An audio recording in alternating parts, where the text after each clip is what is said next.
Welcome back, Mongo Fix. Mongo just did a video on making that generator shed, and sure enough, power went out today. Lots of different people have their own process, procedure, and policies and everything they do. This is just what Mongo does when Mongo's power goes out. So the first thing Mongo does before you fire up the generator and get everything going is step one, go into the main panel of the house. So this Mongo panel, main panel in the house. Flip the main to off. Because when you power up your house, you know, when you backfeed your house, especially the way Mongo does it, you definitely can't power up the whole grid or all the other poles in the neighborhood or wherever else they go. You want to make sure you're just powering your house. When they get out there and start working on the grid, they don't want power on the line. First off, your generator's going to throw a breaker because it only outputs 30 amps probably. If you're connected to the grid and you got your generator running, you're going to trip that 30 amps real quick. Some people go through and they'll flip off like the oven or the microwave or something, but in essence, Mongo backfeeds the whole house, and just be conscious of how much current you're pulling and what devices you're using. So step one, flip main power off. So that way you backfeed the panel, but you don't feed the grid. See, it's like a beautiful sunny day out and everything. Just like Mongo said, the last video never happens. So here we are, Mongo wrong. Mongo pull out the generator, you know, backup power kit.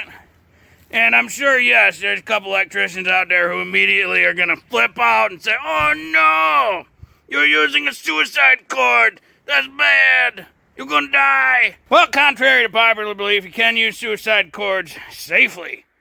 Mongo will show you how. Mongo backfeeds the whole house from that outlet right there. That is the outlet for the welder. It's a pretty standard 3-prong outlet. It's a 3-wire, so I got, you know, 2 powers and a ground for the 220. And at 50 amp capable. That is the breaker for that outlet. And Mongo's one of them goofy type of people, so all the 220 outlets in the barn are always off. See, the breakers are off. They're always off until needed. Then Mongo turns the breaker on, then turns the machine on. That's the only way to safely use a suicide cord. You leave that off, and then plug in the cord. So the outlet is off, and we plug in this cord. So the reason they call this a suicide cord is because the other end is plugged into the wall, so it's a male end on that side, and it's a male end on this side, meaning there's prongs sticking out. But Mongo showed the breaker is off, so there's no power here, so Mongo can touch these prongs safely. No issues, no problems. Mongo's not dead right now. But if this was powered on, if there was power to that outlet, you have 240 volts available right here.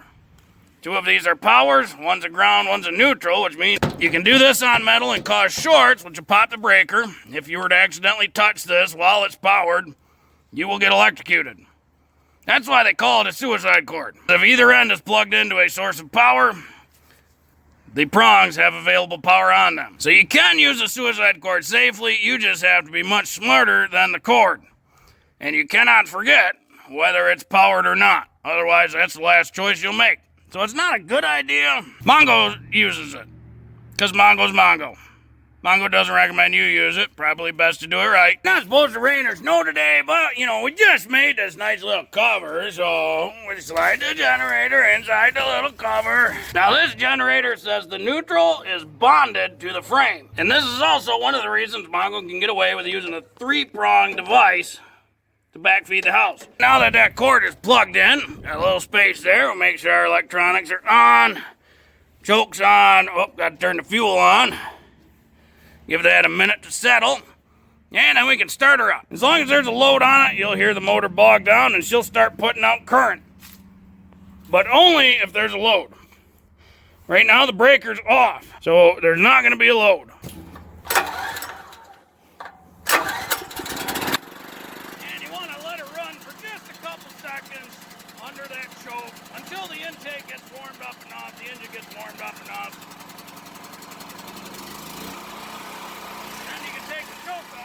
Now we're at the panel and we'll switch it on.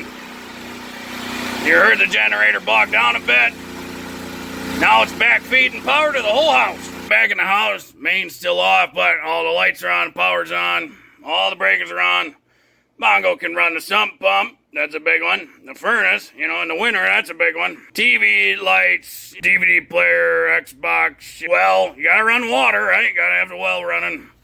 So that's why Mongo just leaves everything up. And when we lose power, Mongo will tell family, no oven, limit the microwave. Mongo will use it. As long as it's short. You gotta watch all your current loads. No oven, no dryer. For the most part, Mongo runs everything. That output on the generator, that's only a 30 amp outlet. So 30 amps will backfeed the whole house. Well, that was not very long, but Mongo got word that power back on. Power maybe been out for only an hour, so to shut down, we start with flipping that switch off. And you can hear the generator unloaded.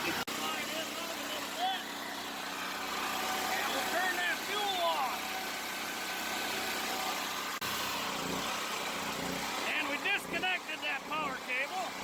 Now we're just waiting for it to run out of gas.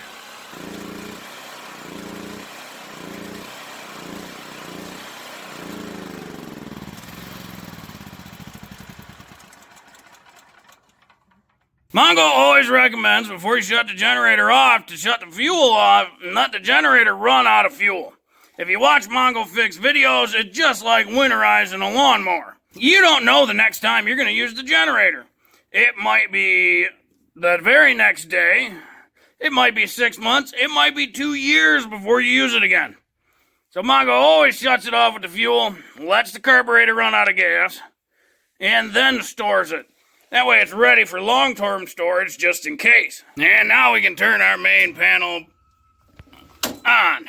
And everything coming back to life. And everything wraps up easy enough, so now we're ready for the next time. Generator's always kind of funny to people, because they got a couple series of outlets. This is a 5500, so that's 5500 running watts, 6,875 starting watts.